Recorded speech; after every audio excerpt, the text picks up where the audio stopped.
அனைவருக்கும் வணக்கம். நம்முடைய சேனலை சப்ஸ்கிரைப் பண்ண எல்லாருக்குமே ரொம்ப ரொம்ப நன்றிங்க. இன்றைக்கி மதுரை தங்கம் வீட்டு சமையலில் என்ன பார்க்க போகிறோம்டா, சூப்பரான டேஸ்டியான ஒரு பருப்பு உருண்டை மோர் குழம்பு தாங்க பண்ண போகிறேன். ரொம்ப ரொம்ப டேஸ்ட்டாக இருக்குங்க. நம்ம வீடியோ ஸ்கிப் பண்ணாமல் பாருங்கள். அப்போ தான் நான் ஒவ்வொரு பொருள் சேர்க்கும் போது என்னென்ன பொருள் சேர்க்குறேன்னு தெரியும். வாங்க வீடியோக்குள்ளே போகலாம். துவரம்பருப்பு பாருங்கள், நான் இந்த டம்ளரில் அதாவது 150 கிராம் இருக்குங்க. நல்லா அலசிட்டு 1 மணி நேரத்துக்கு முன்னாடி நல்லா ஊற வச்சிட்டேன். தண்ணி எடுத்துட்டு மிக்ஸி ஜாரில் சேர்த்துக்கலாம். ரொம்ப ரொம்ப டேஸ்ட்டாக இருக்குங்க இந்த துவரம்பருப்பு பருப்பு உருண்டை மோர் குழம்பு. பாருங்கள், துவரம்பருப்பு மிக்ஸி ஜாரில் சேர்த்துக்கிட்டேங்க. இப்போ ஒரு பெரிய வெங்காயம் எடுத்துருக்கிறேன், அதோட சேர்த்துக்கிறேன். ஒரு துண்டு இஞ்சி, ஒரே ஒரு பச்சை மிளகா, கொஞ்சமாக கருவேப்பிலை, அது கூடவே கொத்தமல்லி, ஒரு 2 பீஸ் அளவு தேங்காய் எடுத்து கட் பண்ணி வச்சுருக்கேங்க, அதையும் சேர்த்துக்கிறேன். 1 ஸ்பூன் அளவு ஜீரகம் சேர்த்துக்கிறேன். இப்போ நம்ம மிக்ஸி ஜாரில் அரைச்சிக்கிறலாம்.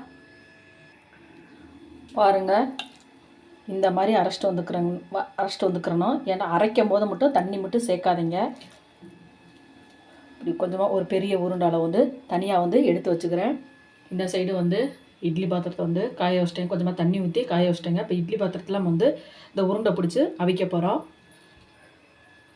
கடாயில் 1/2 ஸ்பூன் அளவு மட்டும் எண்ணெய் சேர்த்துக்கிட்டேன். 1/4 ஸ்பூன் அளவு ஜீரகம் சேர்த்துக்கிறேன். கொஞ்சமாக கருவேப்பிலை சேர்த்துக்கிறேன்.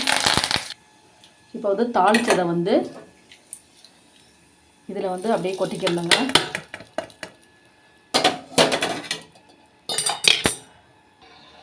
தாளித்ததை கொட்டிக்கிட்டேங்க.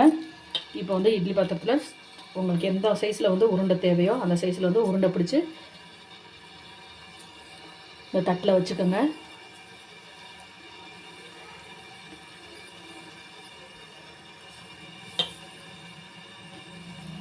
எதுக்கு இதில் தாளித்து கொட்டினேன்னா கொஞ்சம் நல்லா டேஸ்ட்டாக இருக்குங்க. எல்லா உருண்டையுமே பிடிச்சி வச்சாச்சுங்க. இப்போ பிளேட் போட்டு மூடிடலாம். கரெக்டாக ஒரு 10 நிமிஷம் வெந்து வரட்டும். அதே கடாயிலே இப்போ மோர் குழம்புக்கு நம்ம தாளித்து விட்டுக்கலாங்க. 1 ஸ்பூன் அளவு எண்ணெய் சேர்த்துக்கிட்டேன். 1/2 ஸ்பூன் அளவு ஜீரகம் சேர்த்துக்கிறேன். கருவேப்பிலை, கொத்தமல்லி, 2 காஞ்ச மிளகா சேர்த்துக்கிறேன். கருவேப்பிலை, கொத்தமல்லி எல்லாமே பொரிஞ்ச பின்னாடி தேவையான அளவு பெருங்காயத்தூள் சேர்த்துக்கோங்க.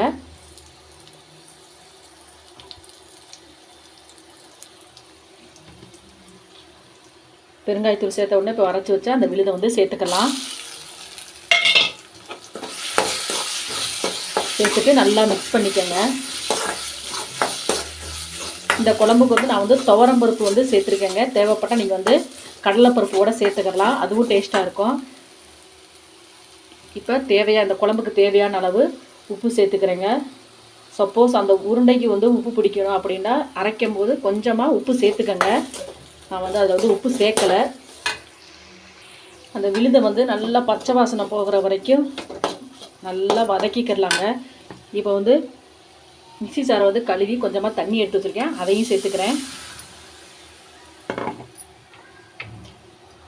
நல்லா மிக்ஸ் பண்ணி விட்டுக்கலாம்.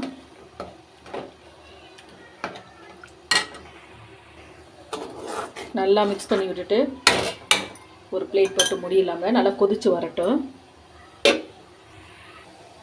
பாருங்கள், தயிர் ஒரு 1/2 லிட்டர் தயிர் எடுத்துருக்கேங்க. நல்லா கெட்டியான தயிர் எடுத்துருக்கேங்க. உங்களுக்கு மோர் குழம்புக்கு எவ்வளோ தண்ணி வேணுமோ அவ்வளோ தண்ணி சேர்த்துட்டு நல்லா ஃபீட் பண்ணி வச்சுக்கோங்க. அப்பப்போ திறந்து பார்த்துக்கோங்க, ஏன்னா இது அடி பிடிச்சிடும். நம்மளுக்கு தெரியும் இல்லைங்களா, அது பச்சை வாசனை போகிறதுக்கு தெரியும் இல்லைங்களா. அப்போ ஸ்டவ் ஆஃப் பண்ணி வச்சுருங்க. ரொம்பவும் டேஸ்ட்டாக இருக்குதுங்க இந்த குழம்பு. நான் இன்னும் கொஞ்சம் தண்ணி ஊற்றிக்கிறேன். தண்ணி ஊற்றிட்டு நல்லா அடிச்சுக்கலாம்.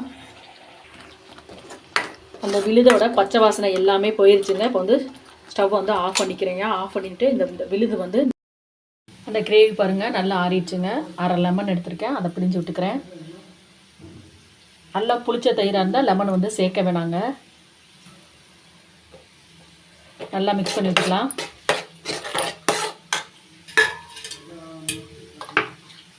இப்போ அடித்து வச்சு அந்த மோரை சேர்த்துக்கிறேங்க.